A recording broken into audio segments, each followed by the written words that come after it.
Bienvenue sur Esprit Profond, la chaîne qui explore les mystères de la psychologie humaine, les comportements complexes et les mécanismes invisibles qui gouvernent nos choix. Aujourd'hui, nous allons plonger dans une vérité surprenante et souvent méconnue. La bonté n'est pas toujours ce qu'elle paraît être. Derrière chaque geste généreux, chaque acte de bienveillance, se cachent parfois des motivations insoupçonnées, parfois contradictoires. En nous appuyant sur la pensée lucide de Machiavel, nous allons décortiquer la complexité de nos intentions et comprendre comment la bonté peut être à la fois lumière et ombre. Préparez-vous à questionner vos propres perceptions et à voir la nature humaine sous un angle nouveau. La bonté, telle que nous la percevons spontanément, semble d'abord simple, presque évidente. Faire le bien pour le simple plaisir de faire le bien. Pourtant, si l'on gratte un peu sous cette surface, la réalité apparaît infiniment plus complexe. Machiavel, dans sa lucidité implacable sur la nature humaine, nous avertit que les actions humaines ne sont jamais unidimensionnelles. Derrière chaque geste de bonté peut se cacher un entrelac d'intentions mêlant le conscient et l'inconscient, le noble et le moins avouable. L'homme n'est pas bon ou mauvais en soi, mais il agit selon ce que la situation lui impose. Cette phrase résonne comme une clé pour comprendre que nos actions, même les plus généreuses, ne sont pas forcément pures d'intention. Elles sont souvent façonnées par des circonstances, des émotions et des besoins qui échappent à notre regard conscient. En psychologie, ce phénomène se rapproche de ce que l'on appelle l'ambivalence motivationnelle. Cela signifie que, dans une même action, coexistent parfois des motivations contradictoires. Le désir authentique d'aider peut être mêlé à une recherche de reconnaissance ou à un besoin de maîtriser une situation sociale. L'être humain est rarement monochrome dans ses impulsions. Il est un prisme où se reflètent 1000 couleurs, parfois en conflit. Interrogez-vous un instant. Avez-vous déjà tendu la main à quelqu'un, non seulement pour lui venir en aide, mais aussi parce que vous espériez un regard admiratif, un remerciement particulier, ou peut-être simplement apaiser une voix intérieure qui vous rappelait vos propres manques? Cette petite tension entre l'altruisme et l'intérêt personnel est-elle un défaut, une faiblesse, ou simplement une facette inévitable de notre condition humaine? Les recherches en psychologie sociale montrent que cette ambivalence n'est ni rare ni honteuse. Elle est une composante normale de l'expérience humaine. Ce qui compte, c'est la conscience que nous en avons. La bonté, dans sa forme la plus authentique, n'est pas l'absence totale d'intérêt personnel, mais la capacité à reconnaître ses motivations multiples, parfois conflictuelles, et à agir malgré elles, avec intégrité. Cette complexité des intentions humaines nous invite à repenser ce que nous appelons la bonté. Elle n'est pas une essence figée, mais un processus dynamique, une danse entre notre nature profonde et les contraintes extérieures. Machiavel, en refusant les idéaux naïfs, nous force à regarder en face cette dualité. Il nous rappelle que la bonté, pour être véritable, doit se mesurer non pas à l'apparence des gestes, mais à la profondeur de la conscience qui les anime. Par ailleurs, cette ambivalence peut aussi être un moteur de croissance. Quand nous prenons conscience de nos motivations multiples, nous nous donnons la chance de choisir consciemment nos actes, plutôt que d'être poussés par des impulsions inconscientes. C'est ce chemin de lucidité qui ouvre la voie à une bonté plus mature, plus libre. Un autre aspect à considérer est l'impact social de cette complexité. Dans nos relations, il est fréquent que des gestes de bonté soient aussi des stratégies relationnelles. Offrir son aide peut être un moyen de renforcer des alliances, d'apaiser des conflits ou d'asseoir sa position. Ce ne sont pas toujours des manipulations cyniques, souvent ce sont des adaptations subtiles aux dynamiques sociales. Cela ne diminue pas la valeur de l'acte, mais enrichit notre compréhension de sa nature. Le fait de reconnaître que la bonté n'est pas toujours pure ne devrait pas nous conduire au cynisme. Au contraire, cela nous appelle à une compassion réaliste envers nous-mêmes d'abord, en acceptant que nos gestes ne soient jamais parfaits, mais aussi envers les autres, en comprenant que leurs actions ont des racines souvent complexes. Alors, la vraie question devient, sommes-nous prêts à regarder nos propres intentions sans illusion? À accueillir cette ambivalence, non comme une faute, mais comme une étape sur le chemin de la connaissance de soi. En acceptant cette dualité, ne pouvons-nous pas faire de la bonté un acte conscient, choisi et plus profondément humain? Dans ce voyage intérieur, Machiavel agit comme un guide impitoyable mais nécessaire, nous invitant à ne plus nous voiler la face pour finalement mieux comprendre la nature humaine dans toute sa richesse et sa complexité. Une histoire pour illustrer la complexité. Imaginez Claire. Claire est cette collègue dont tout le monde loue la gentillesse et la disponibilité. Toujours prête à donner un coup de main, elle s'investit corps et âme dans les projets des autres, s'assurant que chaque membre de l'équipe réussisse, que chaque tâche soit accomplie avec soin. Son sourire est sincère, son enthousiasme contagieux. Elle semble incarner la bonté à l'état pur. Mais derrière cette façade lumineuse se cache une réalité plus nuancée. Claire ressent un besoin profond d'être appréciée, presque admirée, au sein de son environnement professionnel. Au-delà du désir sincère d'aider, elle cherche à asseoir sa place, à être reconnue comme une pièce maîtresse du groupe. Parfois même, ces gestes d'altruisme masquent une certaine forme de crainte, celle d'être invisible, de perdre son influence, ou pire, d'être marginalisée. Son altruisme devient alors un levier subtil, un moyen d'affirmer sa position dans la hiérarchie non officielle de l'équipe. Claire ne manipule pas nécessairement consciemment. Cette dynamique est parfois si fine qu'elle se confond avec la sincérité même de ses intentions. Mais elle existe bel et bien. La bonté devient à la fois un refuge et une arme, une source d'affection et de pouvoir. Cette dualité, entre la volonté d'aider et celle de se protéger, entre le don sincère et la stratégie sociale, est au cœur de nombreuses relations humaines. Elle nous rappelle que la bonté, loin d'être un simple acte désintéressé, s'inscrit toujours dans un contexte social, émotionnel, parfois conflictuel. Claire pourrait être n'importe qui parmi nous. Cette histoire vous rappelle-t-elle quelqu'un, ou peut-être vous-même? Avez-vous déjà tendu la main à quelqu'un tout en cherchant à renforcer votre propre position? Quelle part de votre bonté est réellement désintéressée? Et quelle part relève d'un jeu subtil de pouvoir, d'ego ou d'insécurité? Ces questions ne visent pas à juger, mais à ouvrir une fenêtre sur la complexité de nos comportements. Elles nous invitent à reconnaître que l'être humain n'est jamais simple. Nos gestes, aussi généreux soient-ils, portent souvent en eux une multiplicité de raisons, parfois conscientes, souvent inconscientes. Dans le cas de Claire, cette ambivalence peut créer des tensions invisibles. Ses collègues ressentent parfois son besoin de contrôle déguisé en aide, ce qui peut générer méfiance ou jalousie. Pourtant, Claire elle-même ne sait pas toujours où finit sa véritable compassion et où commence sa stratégie sociale. Ce flou est source d'ambiguïté, de malentendus, mais aussi d'opportunités d'apprentissage. Car cette complexité ne doit pas être vue comme un obstacle, mais comme une invitation à la conscience de soi.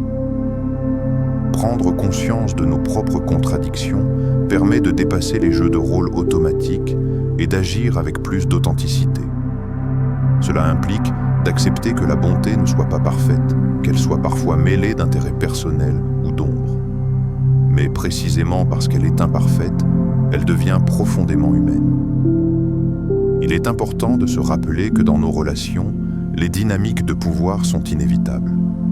Nous cherchons tous, d'une manière ou d'une autre, à trouver notre place, à protéger ce qui nous est cher, à être vu et reconnu. La bonté devient alors un langage qui mêle empathie et affirmation de soi, altruisme et survie sociale. Vous êtes-vous déjà retrouvé dans une position similaire à celle de Claire? Avez-vous déjà offert votre aide tout en mesurant inconsciemment les bénéfices que vous pouviez en retirer? Cette prise de conscience, bien que parfois inconfortable, est une étape nécessaire vers une relation plus saine avec soi-même et les autres. Enfin, l'histoire de Claire invite à la réflexion sur la nature des relations humaines.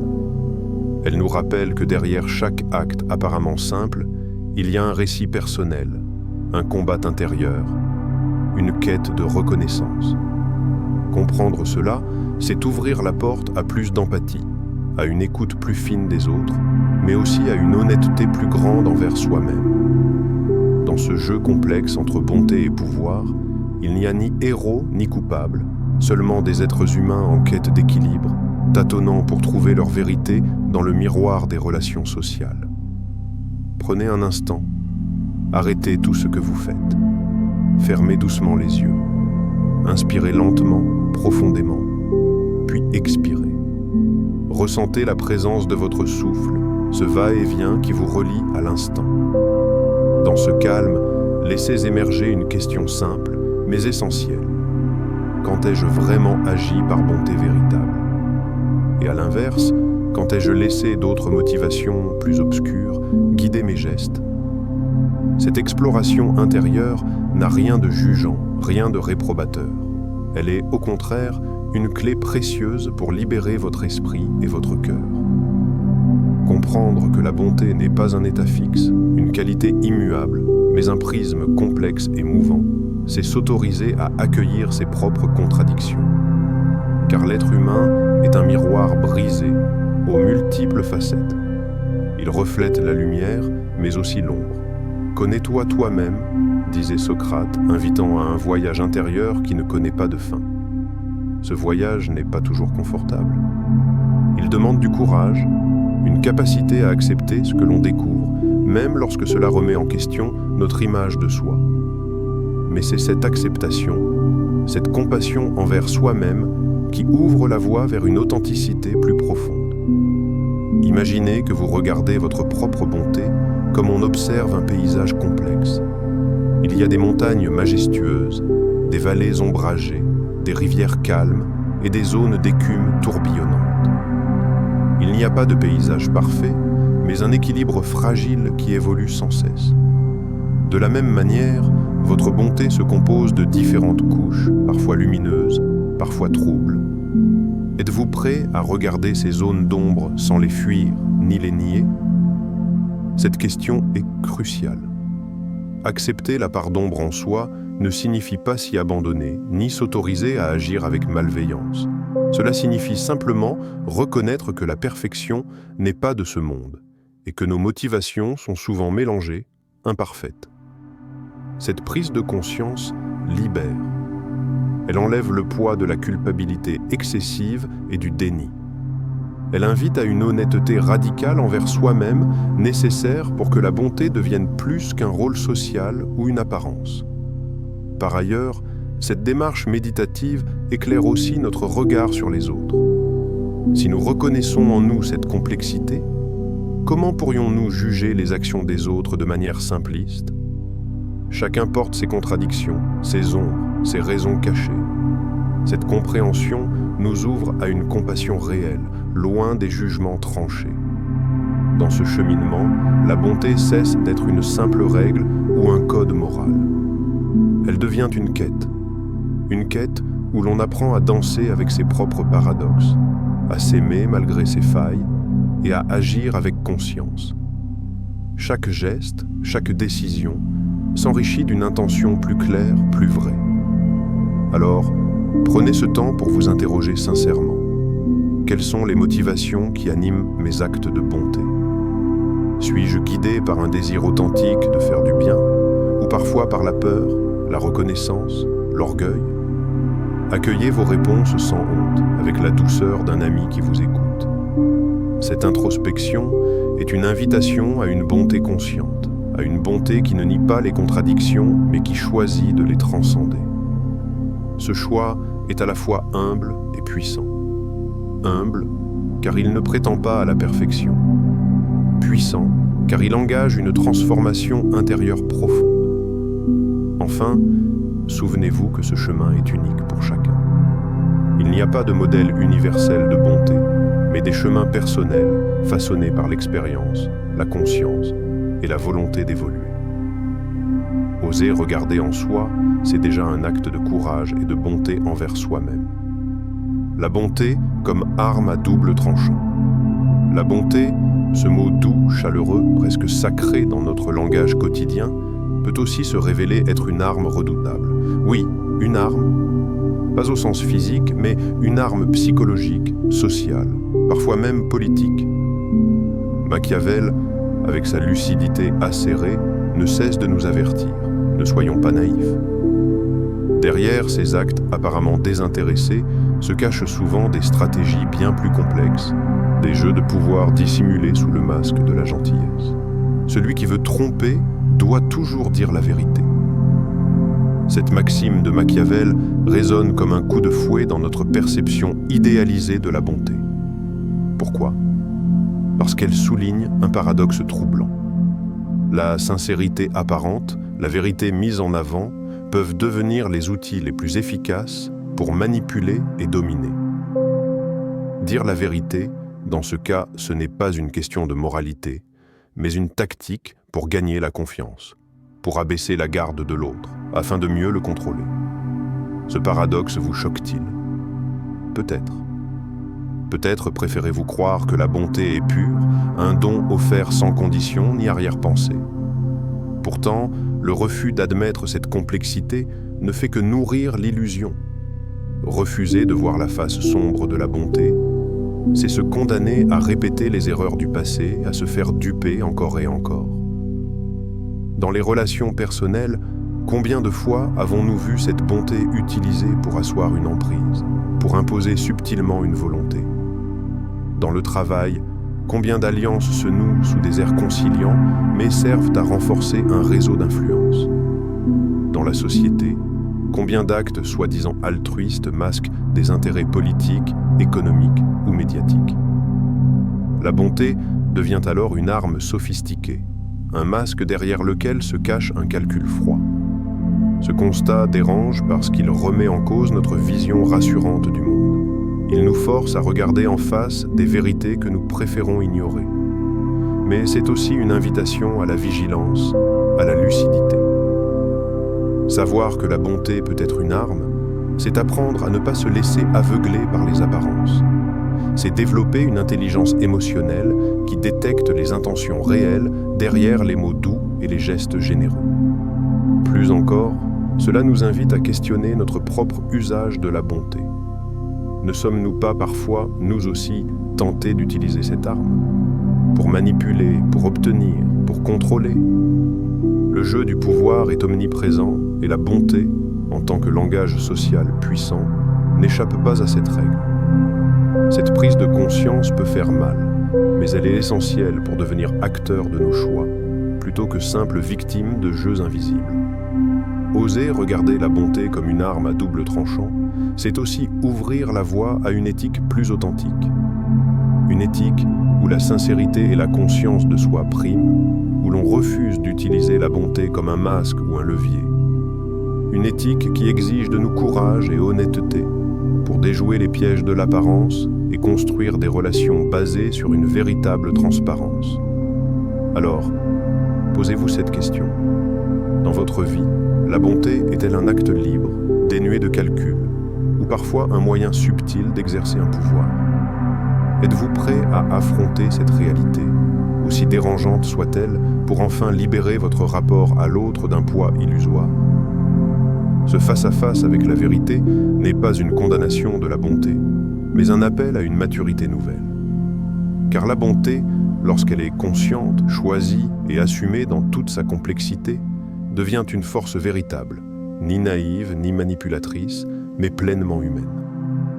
La dualité de la nature humaine, depuis toujours, les grands penseurs se sont penchés sur la nature humaine, tentant de comprendre ce mélange fascinant de lumière et d'ombre qui nous habite. Machiavel, avec sa lucidité sans concession, expose une vérité fondamentale qui résonne à travers les siècles. L'être humain est fondamentalement contradictoire. Cette contradiction n'est pas une anomalie, mais l'essence même de notre condition. L'homme peut être, simultanément, généreux et égoïste, bienveillant et manipulateur. Ces dimensions cohabitent, souvent en tension, parfois en harmonie fragile.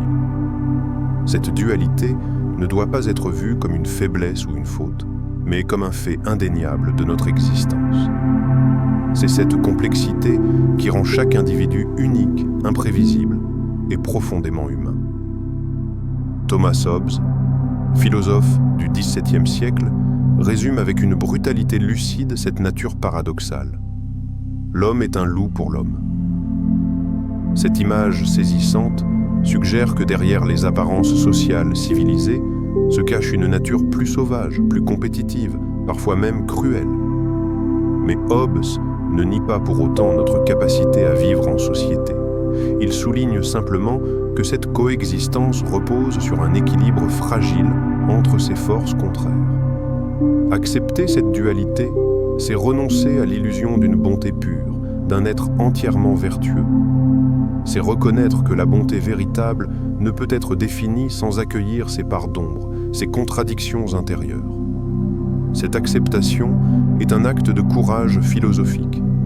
Elle invite à dépasser les jugements simplistes, à embrasser la complexité de notre psyché. Mais cette reconnaissance n'est pas un fatalisme. Au contraire, elle ouvre la voie à une forme d'engagement conscient. Une bonté qui ne renie pas ses parts d'ombre, mais qui choisit délibérément de s'élever au-dessus d'elle.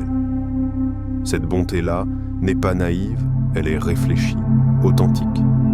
Elle naît d'une prise de conscience profonde, d'un dialogue intérieur entre nos instincts, nos désirs et notre volonté de bien. C'est dans ce dialogue que réside la véritable liberté humaine. Nous ne sommes pas prisonniers de notre nature contradictoire. Nous avons la capacité d'en faire un levier pour grandir, pour agir avec intégrité. La bonté devient alors un choix, une conquête quotidienne, une œuvre de patience et de lucidité. Ce chemin philosophique nous invite aussi à reconsidérer notre regard sur les autres. Comprendre que chaque personne porte en elle cette dualité complexe nous pousse à la tolérance, à l'empathie. Derrière chaque geste, derrière chaque parole, il y a un monde intérieur riche, parfois conflictué. Cette compréhension est la clé pour des relations humaines plus profondes et sincères. Enfin, cette exploration invite à une réflexion sur la nature même de la morale. Si l'homme est fondamentalement contradictoire, comment définir ce qui est bon ou mauvais? La réponse n'est pas simple, mais elle se trouve peut-être dans la reconnaissance de cette complexité et dans l'appel à une éthique de la conscience. Une éthique qui ne juge pas, mais qui accompagne, qui guide sans nier la réalité intérieure. Ainsi, la dualité de la nature humaine devient non pas une fatalité, mais une richesse. Une richesse qui nous pousse à grandir, à questionner, à choisir. Une richesse qui fait de la bonté un acte vivant en perpétuelle construction, reflet fidèle de notre humanité. L'appel à une bonté consciente. Aujourd'hui, plus que jamais, le monde nous appelle à une bonté qui ne soit pas superficielle, ni teintée d'intérêts cachés, mais une bonté consciente, une bonté née de la connaissance profonde de soi et de l'acceptation sincère de nos contradictions. Cette bonté est une force puissante, une lumière qui éclaire nos actions au-delà des simples apparences. Cultiver cette bonté consciente, c'est d'abord entreprendre un voyage intérieur. C'est se regarder avec honnêteté, sans phare ni jugement, pour reconnaître les parts d'ombre qui cohabitent avec notre lumière. Car c'est dans cette acceptation que se forge la véritable intégrité. Il ne s'agit plus d'ignorer ou de refouler nos motivations complexes, mais d'en faire des alliés sur le chemin du bien. Cette bonté consciente ne se mesure pas dans les grandes démonstrations publiques, ni dans les applaudissements faciles. Elle s'exprime dans la cohérence entre ce que nous sommes au fond de nous-mêmes et ce que nous faisons, même lorsque personne ne regarde. C'est une bonté discrète, mais solide, qui s'inscrit dans la responsabilité personnelle. Êtes-vous prêt à faire ce choix? Êtes-vous capable d'une bonté qui ne cherche pas la reconnaissance ou l'avantage, mais qui agit simplement parce que c'est la bonne chose à faire? Ce choix demande du courage. Il exige de poser un regard lucide sur soi-même et sur le monde, sans illusion, mais aussi sans cynisme, car cette bonté n'est pas une faiblesse, mais une force. Une force qui naît de la liberté intérieure, de la capacité à dépasser ses intérêts personnels pour embrasser une vision plus large, plus collective. C'est un engagement à agir pour le bien commun, non par obligation, mais par conviction. Dans ce monde, souvent marqué par l'égoïsme et la compétition, cette bonté consciente est un acte révolutionnaire. Elle bouscule les schémas habituels, elle redéfinit la manière dont nous interagissons avec les autres. Elle invite à créer des relations basées sur la confiance, le respect et la sincérité. Vous pouvez devenir un porteur de cette bonté, un exemple vivant que la bonté authentique est possible, qu'elle est nécessaire. En choisissant cette voie, vous inspirez autour de vous, vous ouvrez des chemins nouveaux dans les interactions humaines. Mais ce chemin est aussi exigeant. Il demande une vigilance constante, une remise en question régulière. Car il est facile de retomber dans des habitudes, dans des jeux de pouvoir déguisés en gentillesse. La bonté consciente est un art, une pratique qui se cultive chaque jour. Alors, osez ce défi. Osez cette bonté qui n'a pas peur de ses contradictions, qui accueille ses limites pour mieux les dépasser. Une bonté qui se tient debout dans l'adversité, qui reste fidèle à elle-même face à l'indifférence ou à l'incompréhension. En agissant ainsi, vous devenez acteur d'un changement profond, une pierre vivante dans la construction d'un monde plus humain, plus juste. Car la bonté consciente est une semence puissante. Elle nourrit non seulement les autres, mais aussi notre propre âme. Alors, la question reste, êtes-vous prêt à embrasser cette bonté, à la faire vibrer dans chacune de vos actions, dans chacune de vos paroles? Êtes-vous prêt à devenir ce phare, cette force tranquille qui éclaire le chemin des autres sans rien attendre en retour? C'est dans cette volonté, dans cet engagement personnel, que la bonté trouve sa forme la plus haute, la plus vraie. Elle devient alors un art de vivre, un choix libre et conscient qui transforme non seulement le monde autour de nous, mais aussi celui qui l'incarne. La bonté n'est jamais simple, jamais pure, comme une eau limpide. Elle est un miroir de notre humanité complexe. Savoir cela, c'est déjà faire un pas vers une compréhension plus profonde de soi et des autres. Quelle part de cette complexité êtes-vous prêt à explorer aujourd'hui? Si cette réflexion vous a touché, si elle a réveillé en vous cette envie de cultiver une bonté plus consciente, plus authentique, alors je vous invite à faire un pas aujourd'hui. Commencez par observer vos gestes, vos intentions. Posez-vous la question, suis-je fidèle à moi-même dans ma bonté? Partagez vos expériences, vos doutes, vos découvertes dans les commentaires. Engageons ensemble ce dialogue essentiel, car c'est en échangeant que nous grandissons.